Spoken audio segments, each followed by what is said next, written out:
I've got a couple down here in my basement. That's for sure. Yeah. Okay.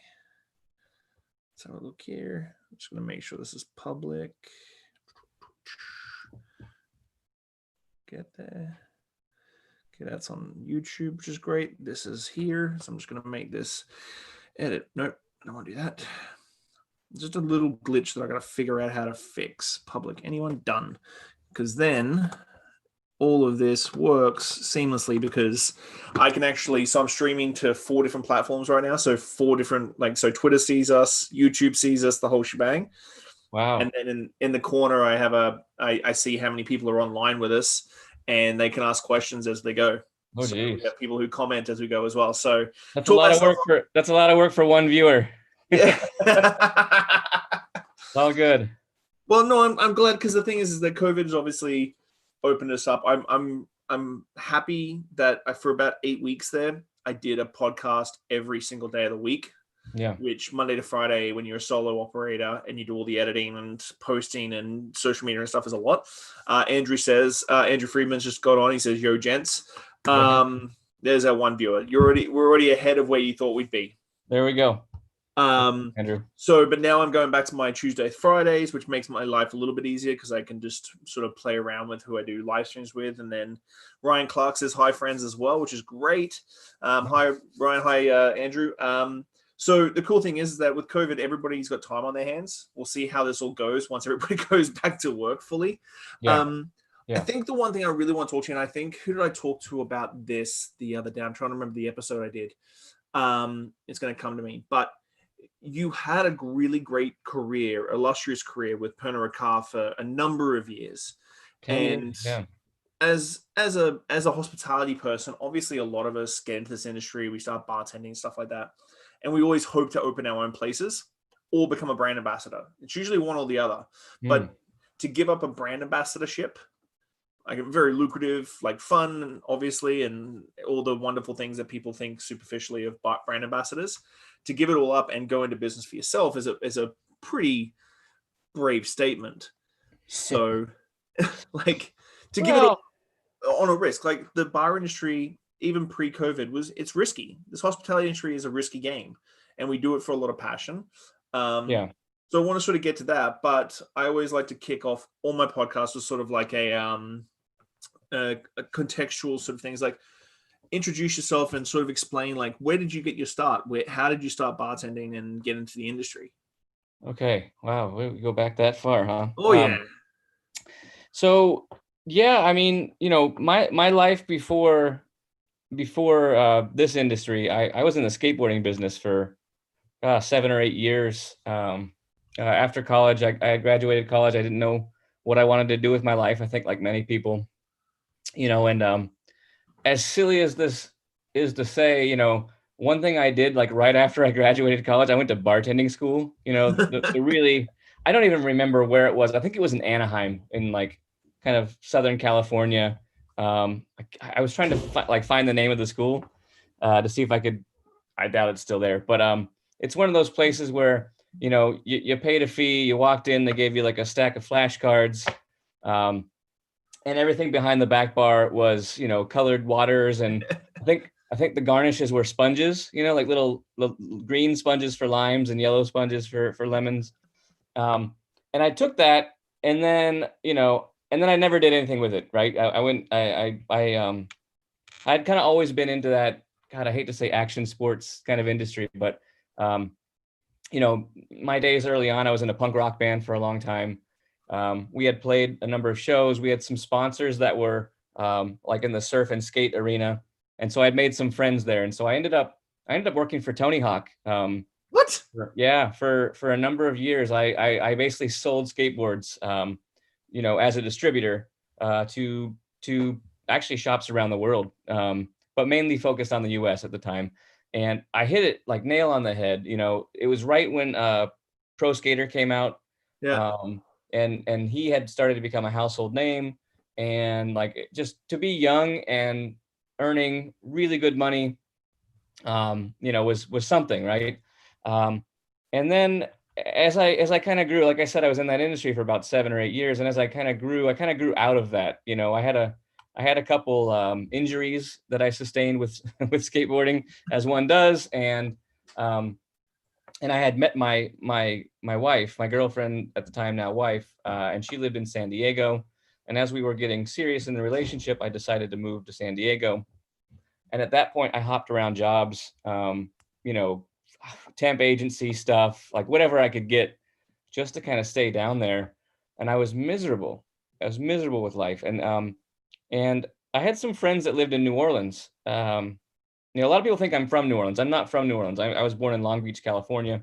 I had some friends that lived in New Orleans who I had visited, you know, a number of times, call it in like the mid to late 90s.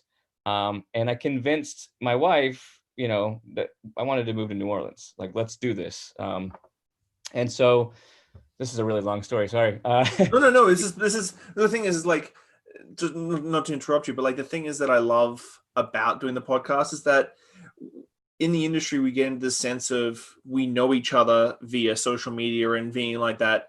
Oh, I saw you at New Orleans 2016, going through the Monteleone, shook hands, did a shot. Bye. Yeah. I would never have known that you were a pro skateboard salesman.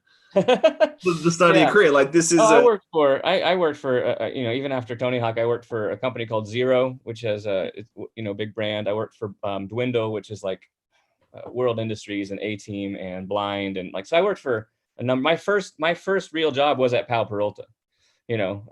So it's interesting because my younger brothers are big into that industry as well. So my second youngest brother, he actually had his own BMX clothing line, and his own company for a number of years, and sold it all off and retired before he turned 30 as a millionaire. And so I've been plugged into this sort of same sort of thing, but it sort of, it's what I want people to understand is like bartenders and people in our level of the industry aren't just run of the mill people who just became bartenders and really good at it. Yeah. And so, you know, so we moved to New Orleans, just on a whim. We literally packed up the car without jobs and we drove out to New Orleans. We had rented a vacation spot in the Marigny. My wife, she's a teacher. So she kind of had, you know, something to go with. And so she started into a program. It wasn't Teach for America. It was one of those programs where she got placed in an inner city school in New Orleans as somebody who was a credentialed teacher. And so she kind of had a job lined up. So we got there. And me, I just, you know, I didn't know what I wanted to do. I've never felt more at home than I did in New Orleans. And, you know, for me, I wanted to make it work. So I literally, you know, internet was still kind of a new thing. You know, we didn't have, you know, these fancy phones. I think I had like one of those old school razors at the time, you know? So anyway, I was going through the wanted, the help wanted section of the Times-Picayune, the paper there. And I was doing that kind of religiously. And I thought, you know, that nod back to bartending school, I thought, oh, I could just be a bartender, right? How easy. And so I started interviewing, you know, and one day I saw an ad in the paper. It was for a bar called O'Flaherty's in the French Quarter. Again, went down there, got the interview. They interviewed me. They were not impressed at all, I don't think. And as I'm leaving, it was kind of like one of those, all right, thanks for your time kind of interviews. And I literally at the end was like, oh, and by the way, I'm an Irish citizen, because I am through my father, and my dad was born in Belfast. And as soon as I said that, she's like, when can you start? You know what I mean? It was kind of one of those things where we weren't making a connection during the interview. And as soon as we got to that point, it was like, okay, because she was from Dublin, the GM at the time. And so I literally started bartending in the French Quarter. It's the only bar job I've ever had, you know. Really?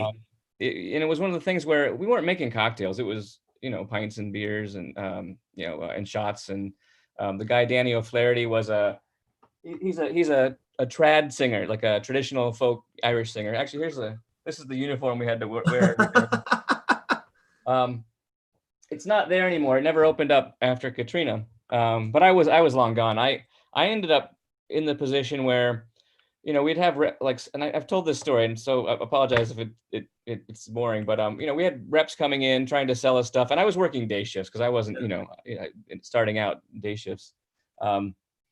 in the summer in New Orleans is grueling. But you know, we get all these reps coming in, and they'd have products that they were trying to sell us, and I mean, they couldn't answer basic questions about the things that they were trying to sell. And so I think that's what intrigued me a bit, was like, well, how hard could that job be? Right. You know, because I was curious, like I wanted to, they'd bring in a bottle and I'd taste it, and then I'd, you know, research it and try and find out, you know, as much as I could. And so I had interviewed with a company called Glazers, which is a distributor. It's now Southern Glazers. They've merged with, you know, with Southern, but at the time it was just Glazers. And I got a sales route, and they hired me. It took a while. It took months, you know, through the interview process. I got to the end, and they're like, "Hey, we like you, but we don't actually have a job right now." I said, "Why are you interviewing me?" You know? So, you know, I didn't think much of it. But then one day my phone rang, and they said, "Hey, we have a route that opened up." The sad part of the story is I got the route from a gentleman who died. This gentleman, Sal, who had been doing the job. I want to say he was with Glazers for like 30 years. Jesus. And he literally like died on, you know, in the job. And it was out in Kenner. And if anyone's been to Tales who's listening or will see this later, Kenner is where the airport is, right? Kenner, Louisiana is out by the airport. It's a real special place. It really is. I've gone to a couple of bars out there by accident. Yeah. And it's funny. I mean, these are neighborhood bars. These are like, there's like rows of houses, and then there'll be a bar in the middle, you know, and then more houses following. And you walk in, and like, it's, these people are there at 9 a.m. watching Who Wants to Be a Millionaire, you know, and the places back then, you filled with smoke. Like, you would shower, you'd go to one account, and you'd walk out, and it'd feel like you just smoked a pack of cigarettes in like a closet without ventilation.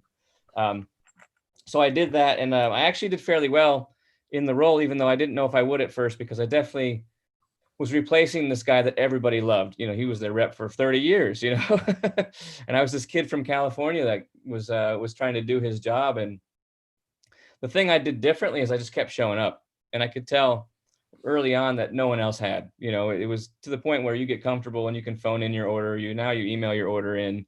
And I think the art of sales is lost a little bit, especially on the distributor side, which, you know, and we can talk about this part later, which I think has opened the door for that ambassador, you know, model to thrive, because you're not getting the attention you need from a rep, you know. So anyway, I did well. I ended up moving up to the French Quarter, and had, you know, a route in the French Quarter, which was making better money. You know, you're selling to some of these nightclubs on Bourbon Street. The cocktail scene at that time hadn't really existed. There was always the history of what happened in New Orleans and the cocktails that were born there and things like that. And there were people kind of doing things, but there was no cohesiveness, right? What year was this? This would be 2004. Oh, wow. So yeah, there wasn't cocktail culture much anywhere in North America, even at 2000. No, and I think if I'm not wrong, my you know, the older I get, my memory, if I'm not wrong, I believe 2004 was the first year that Tales kicked off. It'd be close. Because I remember, like, this is the funny thing is, I remember, I did not know what Tales was, but I remembered as I was working, I went into the Hotel Montleone because someone said I should go check this thing out. And in the back room, before it was all open like it is now, in this back dark room, there was probably about 50 people, you know, talking about cocktails. And like, that was the first one, you know. I had no idea what it was. And like, it even took me a few years afterwards to realize, once I had gotten involved with Tales, that that's what that actually was, you know. So that was a bit funny, but I did that. And then I did that up until, you know, August of 2005, when Hurricane Katrina came. And that was really hard. We were there for Katrina. My wife and I ended up evacuating the night before and just drove up to Baton Rouge. And I remember it took us 8 hours to drive what is normally an hour drive to get to Baton Rouge, because the traffic was so bad. And I think a lot of people hadn't made up their minds if they were going to evacuate or not, you know. And I called my boss at the time, was this guy, Kurt Baroni. He still lives there. He's still in the industry. He's a lovely guy. And I call him up and I said, Kurt, I'm kind of nervous. You know, my wife wants us to evacuate. I'm thinking about staying.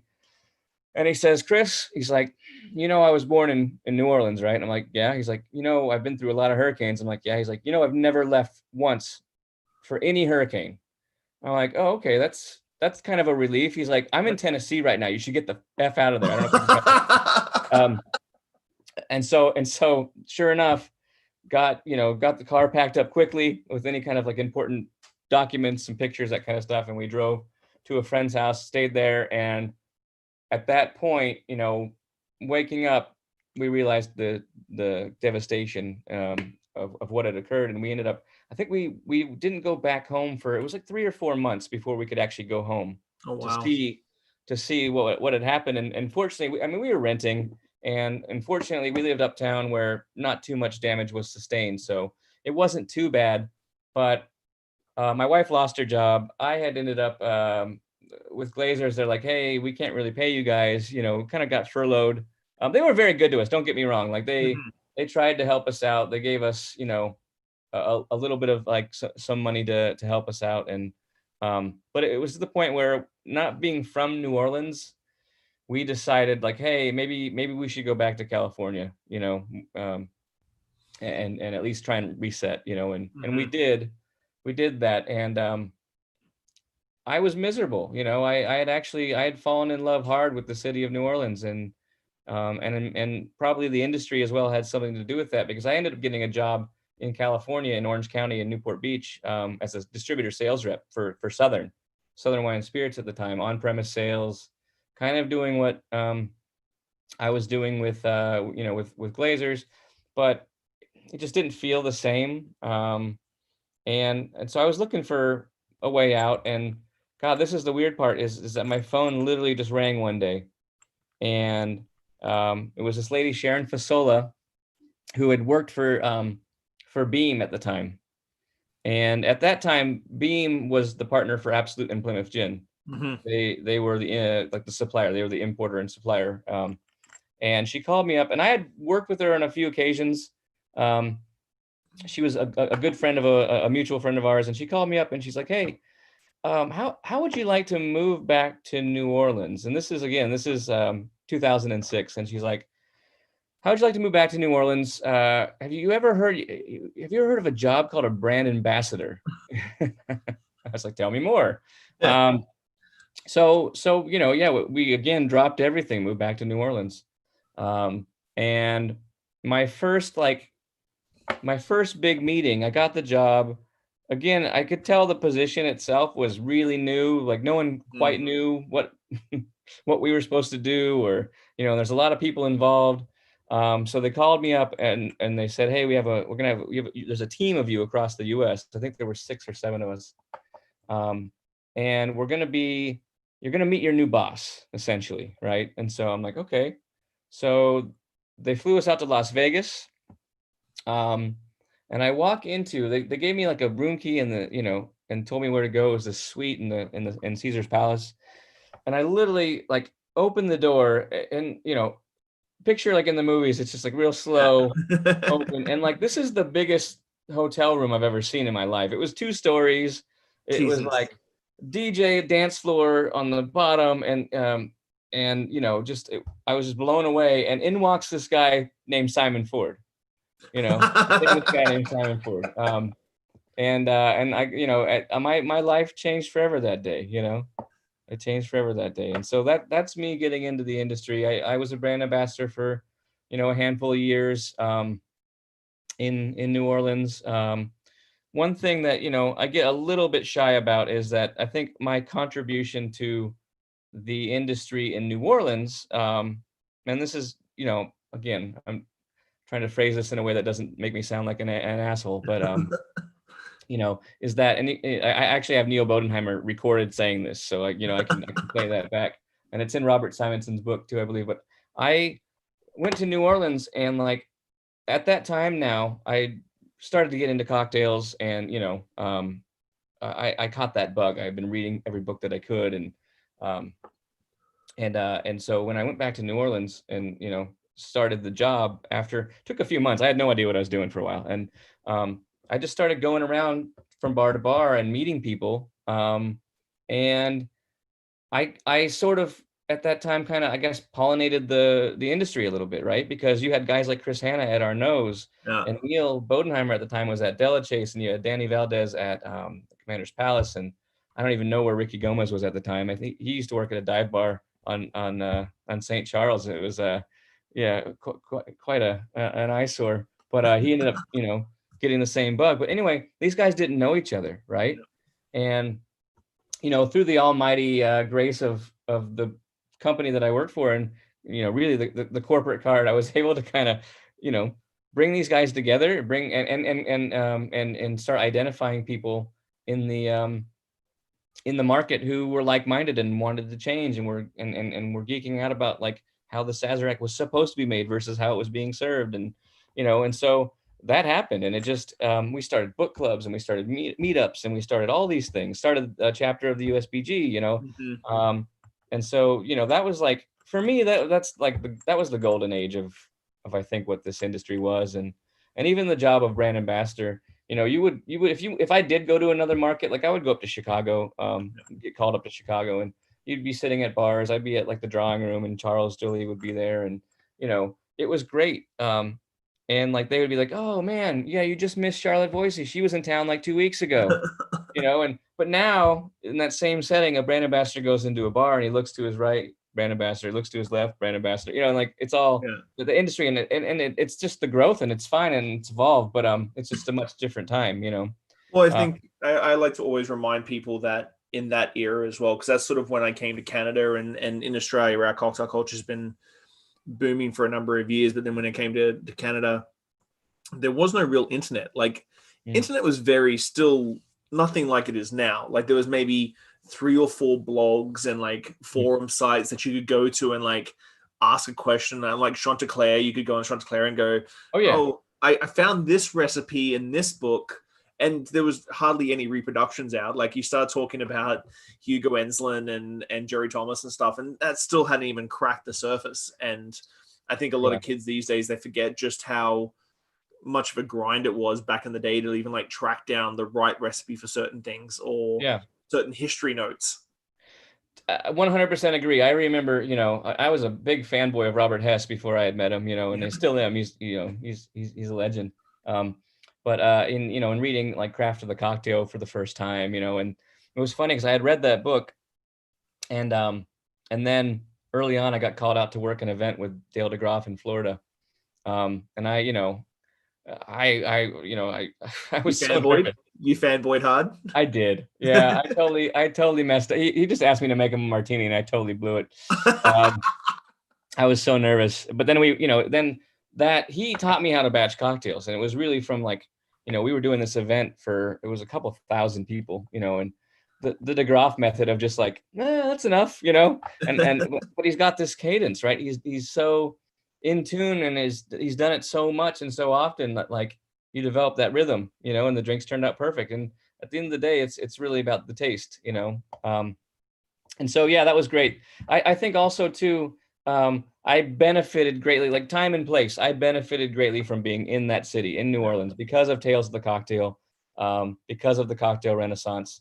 People from all over the world would come there, and there weren't many people that like, so they'd come and someone would be like, "Oh, just, go ask Patino where you should go. He'll take you around," or whatever. And that's kind of, I became like this ambassador, not only to the brands that I represented, but like Plymouth Gin and even Absolute, but to the city of New Orleans, on behalf of like cocktails. And it was great. And so I did that, like I said, for a few years, and then the bottom fell out a bit. The Absolute got bought by Pernod Ricard.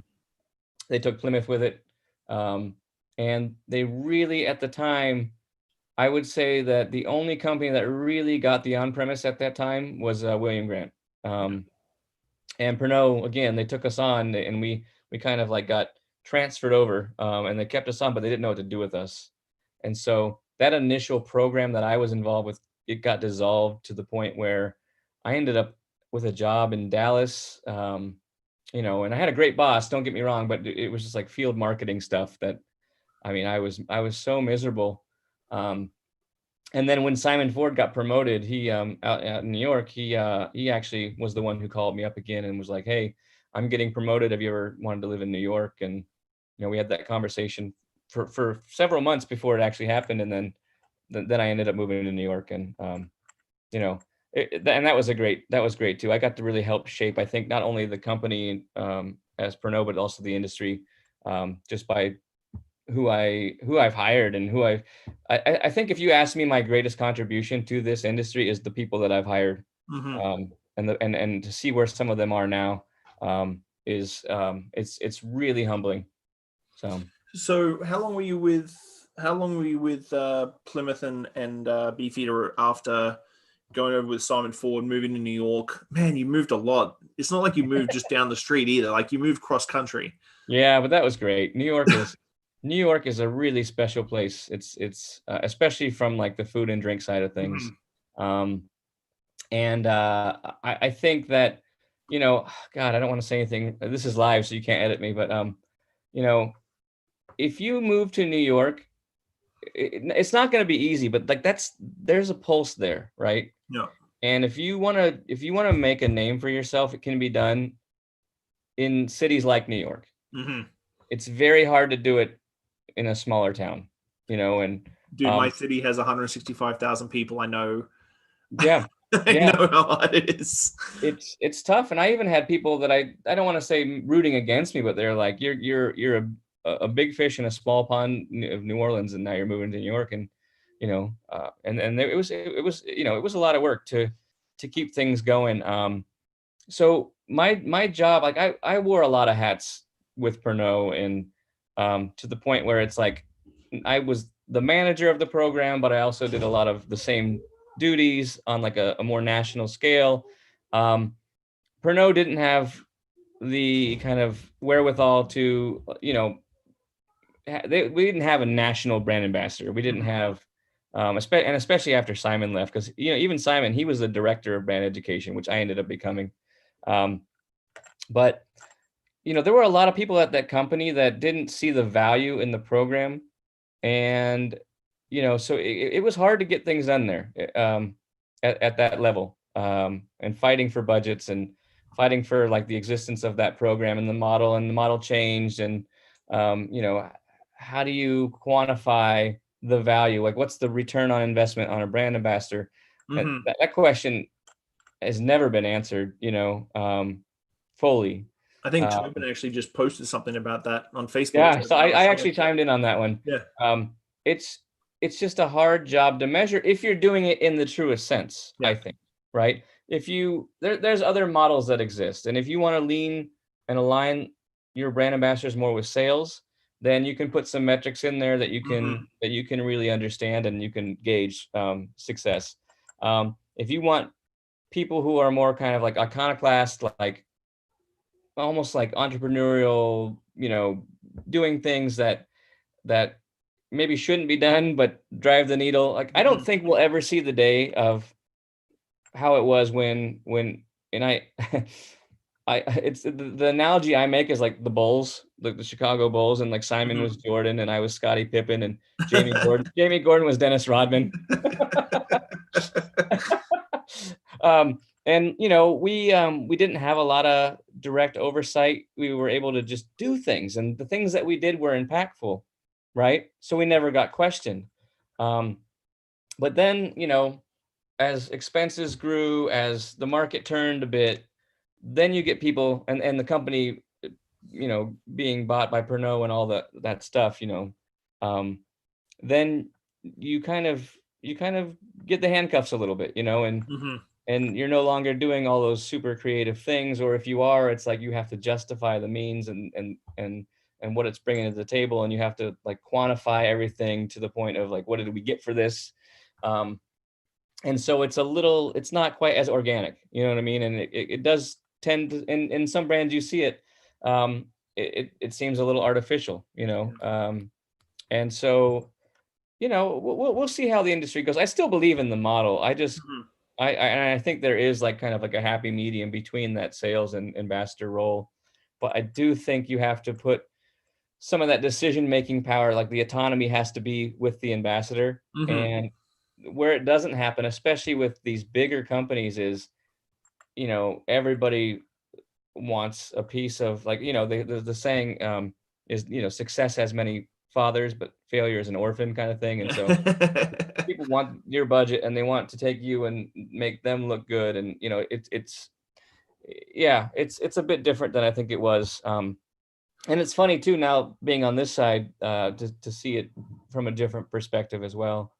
You know, but hey, I'm happy. I think, you know, and you asked me a good question, and I apologize if I'm just No, it's perfect. taking this Do in you another think that direction. these days, I think you've got some great points in the way that I think brand ambassadorship and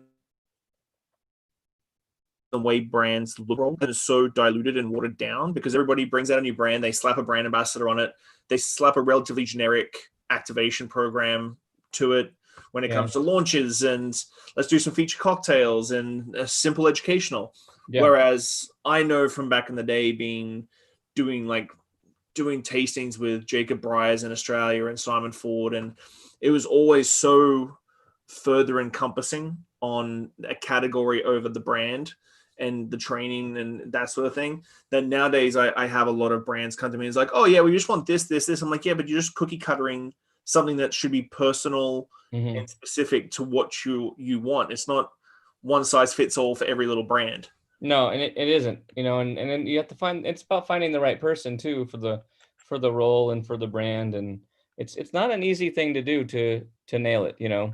But when you do, you know, then it makes a big difference. It makes a big difference. So yeah, so I did that. I was with Pernod for 10 years, and ended up moving to California. And, you know, it was one of those things where at the time too, I'd had my second, well, my wife has them, but, you know, my second kid, we had our second child, and my son Rocco was born. And living in New York is expensive, and it's hard. And I didn't want to move to the suburbs. You know, if I was going to be in New York, I was either going to be in the city or in Brooklyn. And, you know, quite frankly, too, some things at Pernod weren't necessarily, my values started changing a bit, I think, you know, and maybe even changing from the core values of that company. And that was a slow kind of thing that happened. And so I decided it was time, you know, to move on. And I bet on myself, you know, being from California, and my wife, you know, wanted to go back, and, you know, I bet on myself. And I think that the one piece of advice that I want to share with everybody, is the thing is like my firm belief is that do not let this industry define who you are. Right. And I didn't want to do one thing, and I didn't want to be you know, responsible for one brand or with one company. You know, I want to do more. I want to do more, and I want to be involved in different aspects of the business, of the industry.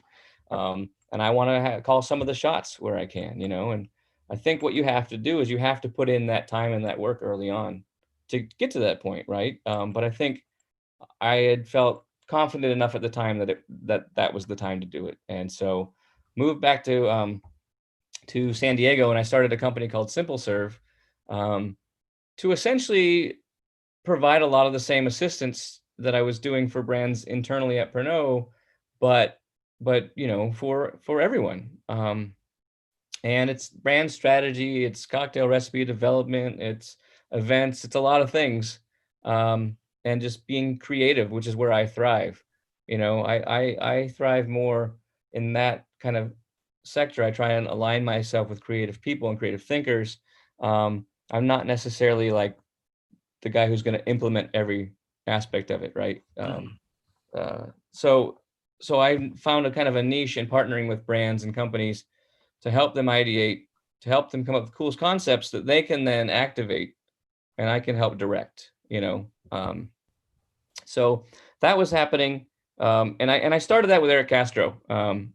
You know, he and I have been friends for a long time, even you know, from his San Francisco days. He ended up working for me, you know, as part of the team on Beefeater. And he left and opened up Polite Provisions, and we've just always been in real close contact.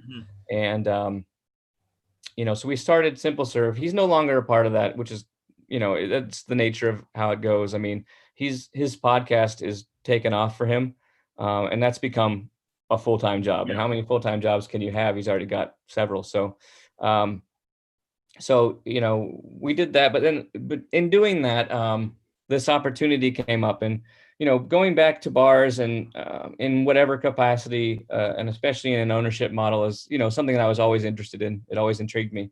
Um, and so, we had an opportunity with his current partner at Polite Provisions, um, who I had met. He called us in, one day, and he's like, "Hey, I have this idea, and you know, it's pretty fleshed out, but I want to get your take on it, and I want to see, if this is something you guys want to be a part of, And the idea was it's a hidden cocktail bar in a mall." Which when you really go back to it, like as your first foray into ownership, it's not exactly doing anything by half. It's Yeah. literally taking the most obscure reference and then trying to apply it to your very first venue.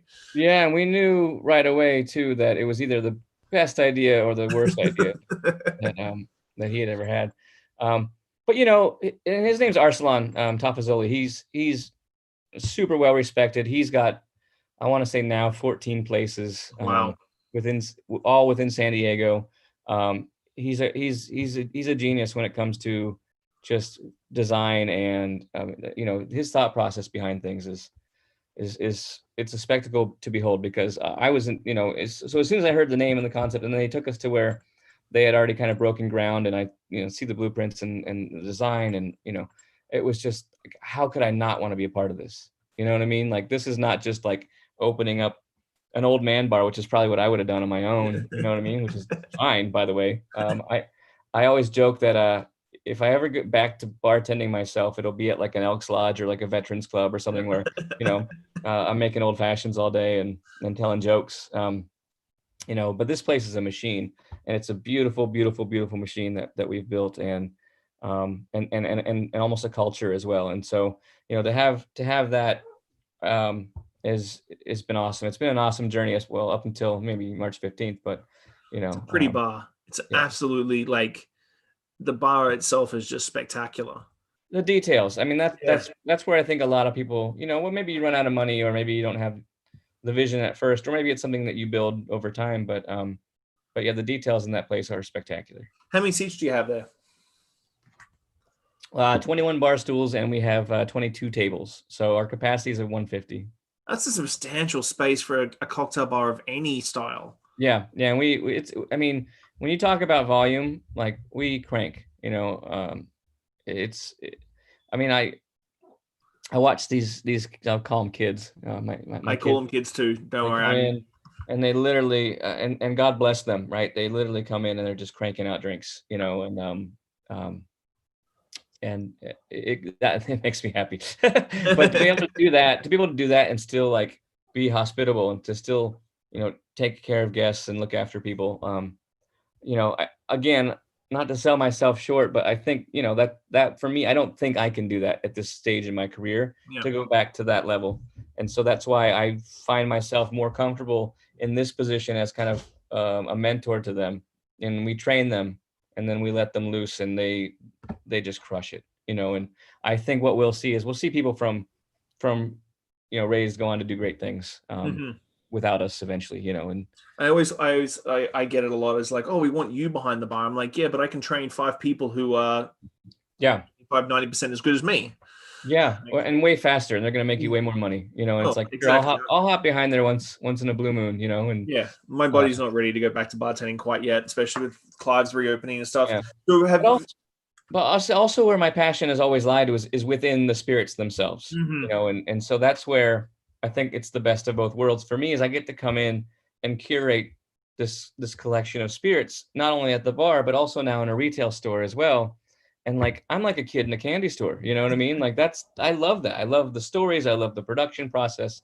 And I love to keep things fresh and interesting and discover new things. And like that, for me, that's, I think, where my passion lies. And will continue, So is that your driver as an entrepreneur? Is that your driver as someone in the industry? Because I've asked a lot of people, because I think through this conversation we've talked about, like, company culture and stuff, and now you've sort of hit that top echelon that you're happy with and that sort of thing. How do you wake up every morning and still be as driven as you want to be to continue pushing like the envelope and the boundaries?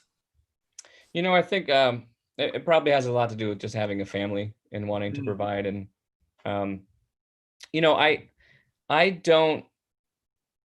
I think one of the things I'm most proud of is that I don't want the spotlight as much as I did mm, in earlier days in my career. Like, I am much happier now. I'm happy enough sharing that or helping other people to get there. Um, because I think that what's become more important to me than the minute is the legacy. You know what I mean? And the stamp that I'm going to leave behind, or hopefully leave behind mhm, on our industry. And so I think that's been the biggest change within me, is as I like that. But I also like a good challenge, and I like, again, to be creative, and I like the hustle. In fact, you know one of the projects I'm working on right now, is it's huge. I've actually been helping The Rock, Dwayne Johnson, to launch his tequila. really? Right. Yeah. And so it's like the scale of the brands I work with, are as small as like a little rum from Belize that, is probably going to sell 700 cases year one, to working on something, um, with someone like Dwayne Johnson, that has the potential to be huge, and I like that. And I like the scale. But again, the relevant things to me are quality and story, right? Mhm, To make sure that the values of the brands that I work with and the people that I work with are in line with my own values, right? And so there's a discovery period. There's conversations back and forth, distillery visits, all that stuff.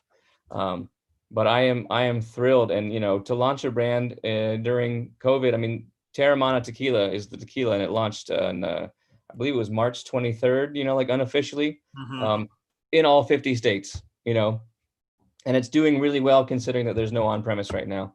yeah. And just to see, I like that. I like it, it's a learning experience to do something on that scale, to bring that in, to hone that in. I don't know that I'll ever have like my own brand per se. I don't know that I want to. Again, it's much like owning your own bar, right? It sounds a lot better than it can actually be.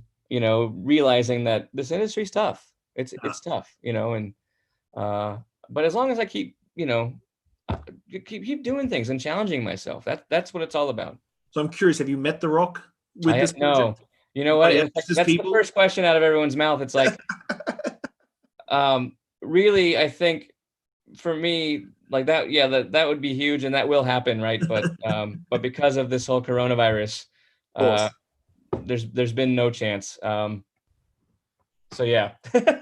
But okay, so I'm going to let you go fairly shortly. I don't want to take up too much of your time, but I kind of want to bring this back because it sort of resonated with me at the very start of the conversation, is that for people like in our age group that have been in places that the cocktail culture sort of burgeoned and sort of helped, and you sort of had to like what do you call it, push the flames, fan the flames, of the cocktail culture in those cities.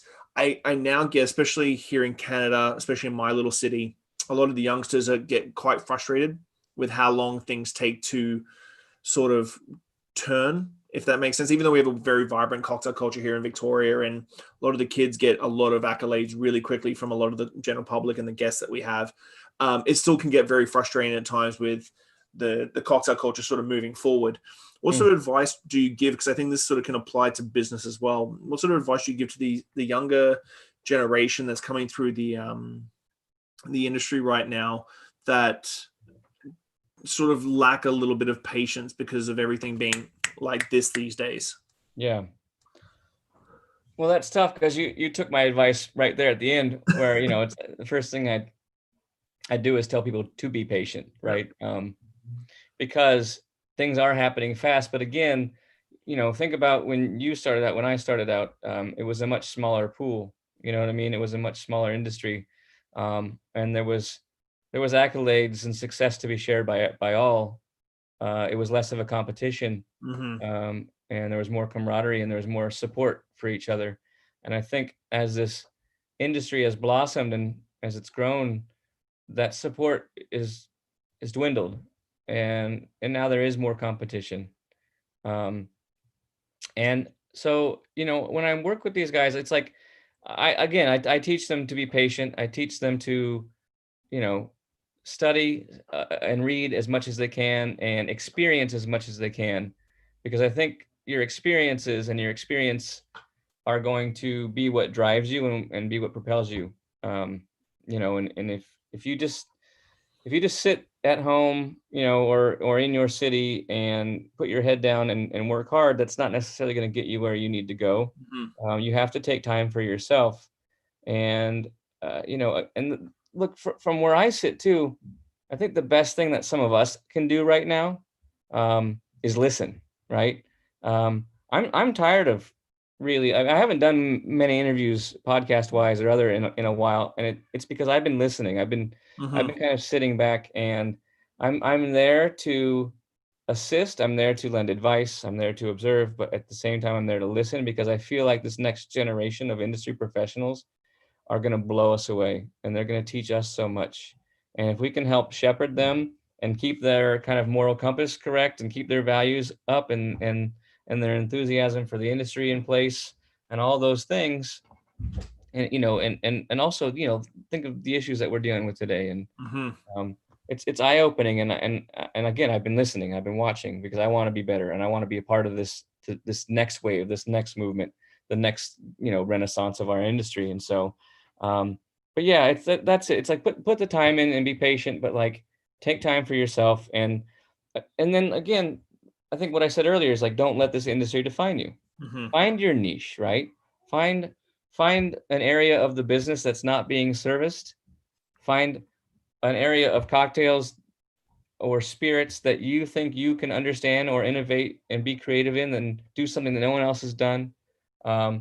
Or perfect something that's already happened, and champion that. It's like, you can't stand for everything, right? So it's like, find the things that matter most to you and work on that, and it's funny because it might not happen today, but the pendulum swings both ways. And like, if you're good at what you do and you're an expert in something, some aspect of your field or whatever, like your time will come. Like, you will be sought out. I mean, it's to think now of some of the things that are most important in our industry, whether it's whether it's equality or whether it's sustainability or like all these things that people are championing now. They've been championing this for forever, but the moment has come now for them to rise and take our industry with them. And I'm in awe of that. So, man, I when I came into this, this is one thing I love about podcasting. I don't usually prepare much at all.